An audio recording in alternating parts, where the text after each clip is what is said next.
অনেক মদখোর আমার সাথে বসে একসাথে ডিনার করে, হাফ প্যান্ট পরা, গলায় স্বর্ণের চেইন, হাতে স্বর্ণের ব্রেসলেট, আইসা আমার সাথে ডিনার করছে, আছে এরকম। গাঁজাখোর, আসো বসো, বসলেই তো আমি ওর ডিএনএ, চিন্তার ডিএনএ চেঞ্জ করে দেওয়ার সুযোগ পাবো, চিল্লায় বলো ঠিক কি না?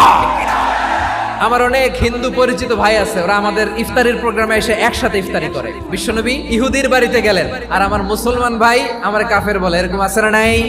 মুসলিমরা দেখতে পারে না, সহ্য করতে পারে। বিষ্ণু ইসা ইসলামের খাদেম ছিল ইহুদি, এতদিন খেদমত করলো, একদিনও বিশ্বনবী ওর কালিমার দাওয়াত দেয় নাই। কারণ কি? বিশ্বনবী একটা ভালো সময়ের অপেক্ষা করতেছিলেন, দায়ী সুযোগ খুঁজে কখন দাওয়া দিলে ব্যাটে বলে হবে, ঝোপ বুঝে কোপ মারে। বিষ্ণু ইসা ইসলাম ভালো সময়ের অপেক্ষা করতেছিলেন, দেখি আস্তে আস্তে এমন সময় আসছে, ছেলে এবার মুমূর্ষ, যখনই টাইমিং পেয়েছেন দাওয়াত দিলেন, পড়ো লা ইলাহা ইল্লাল্লাহ। প্রতিবেশী ইহুদি হোক হিন্দু হোক, যাবেন, সুসম্পর্ক রাখবেন, উপহার দিবেন, বিপদে পাশে দাঁড়াবেন, অসুস্থ হইলে একটু আপেল নিয়ে যান, আঙ্গুর নিয়ে যান। ইসলামের বিউটি দেখে, সৌন্দর্য দেখে অবাক হবে, নসিব ভালো হলে কোনোদিন কালিমা পড়ে মুসলমান হয়ে যাবে।